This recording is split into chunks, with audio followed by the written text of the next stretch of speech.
Hello everybody and welcome to my review for the new film Barbarian, which is hitting many theaters nationwide this weekend. And I'm going to tell you right up front, this review is going to be broken down into a couple of different pieces. My overall message is go into this movie knowing as little as possible. I got very lucky. I had not seen any trailers for this movie. I hadn't read any reviews of this movie. I had seen a few people leading up to the film that had seen it at preview screenings saying, go to see this movie. Don't know anything about it going in. And so I did exactly that. And I had a great time watching this film. It's one of a handful of times that I've gone into a movie knowing absolutely nothing about it. Fresh earlier this year was another one of those. Parasite from a few years ago was another one. It's really worth it. If you just want to take a flyer on a movie, then pause right here and go see Barbarian. If you want to know just a little bit more, then I'll tell you right now. Barbarian is from writer-director Zach Cregger, who you've probably seen as an actor in several things. He was also a writer-director for The Whitest Kids You Know. And the movie stars Georgina Campbell as Tess, a woman who pulls up to an Airbnb on a rainy night in Detroit, only to find that a stranger named Keith, who's played by Bill Skarsgård, is already there. This is 476 Barbary, right? I don't know. Yeah. I think so. You don't know? No, I don't live here. I'm renting this place. It's the middle of the night. I don't have it top of my head, the address. And that's the end of the second level of information I'm going to give you about this movie. Because again, that is the barest minimum of information. That's all literally established in the first 2 minutes of the movie. Where we go to from here, I'm not even going to get into in this review. But if you think you know where this movie's going based even on that little bit of information, I promise you, you are 100% wrong. So this is the second jumping off point that I'm giving you when it comes to this review. If you weren't sold at the beginning and you're sold now or even just a little bit curious, go see Barbarian. If you want to know just the tiniest bit more, I will tell you, but I'm not going to be going into spoilers for the movie. I know so you didn't drink your tea, and well, I totally get that, by the way. I mean, you don't know me, and this is a really weird situation. We're trained as moviegoers to know that most movies unfold fairly predictably. Sometimes you'll get a movie that kind of throws you for a loop halfway through, the Psycho model, if you will. The thing about Barbarian is that it keeps you off balance for the entire film. Every time you think you kind of know where it might be going, it turns a corner and becomes something else completely. And yet it all ties together beautifully by the end of the film. A big part of this cohesion rests on the performances from Georgina Campbell, who's great as Tess, basically the audience surrogate who doesn't know what the hell is going on, and then Bill Skarsgård, who plays a character who really has to hold up to a lot of scrutiny, especially if an audience wants to go back and watch this film again, and is able to pull it off. I thought you wouldn't want any if you didn't see me open it, so I waited.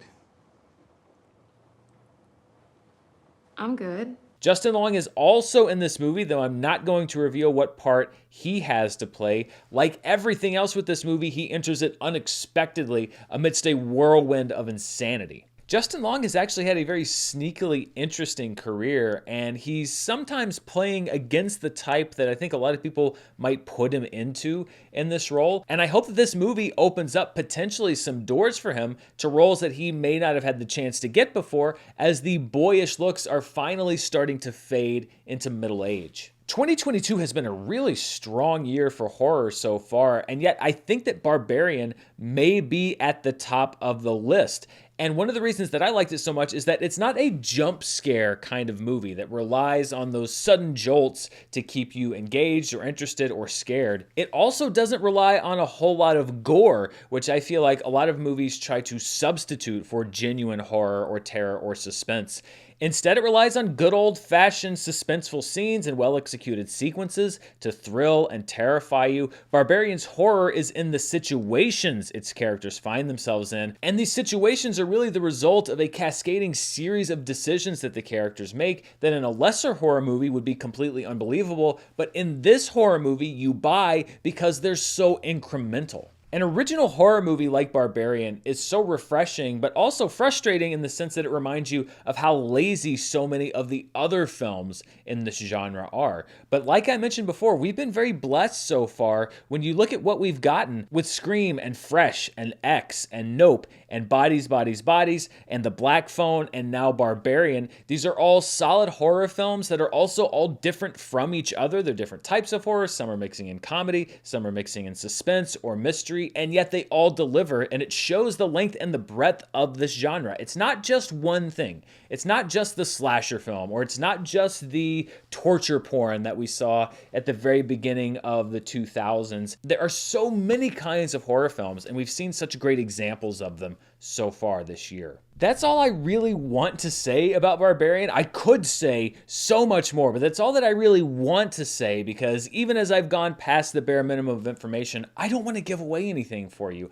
I would just encourage you to go unless you are stridently against horror in any way, shape, or form, because I think you're going to have a good time, especially if you're with an audience who's into the movie and not there to disrupt the movie. Barbarian really is like a dark theme park ride as you hurtle around blind corners screaming until the ride comes to a screeching halt and you find yourself laughing simply because you survived the journey. It is a great trip to take, and it has got a big recommendation for me. So yes, go see Barbarian in theaters if it's playing near you, particularly here domestically. And if it's not playing near you or you can't see it this weekend, try to shut out as much information about the movie as you can, because you do want to go into this thing fresh. Thank you so much for watching this review here on the channel. I have a review of the new Disney Pinocchio, a horror of a different kind that went up earlier this week. I'll also be covering D23 tomorrow with any trailers or big announcements that may come from that convention. And then next week will be a big streaming week as I cover a couple episodes each for House of the Dragon,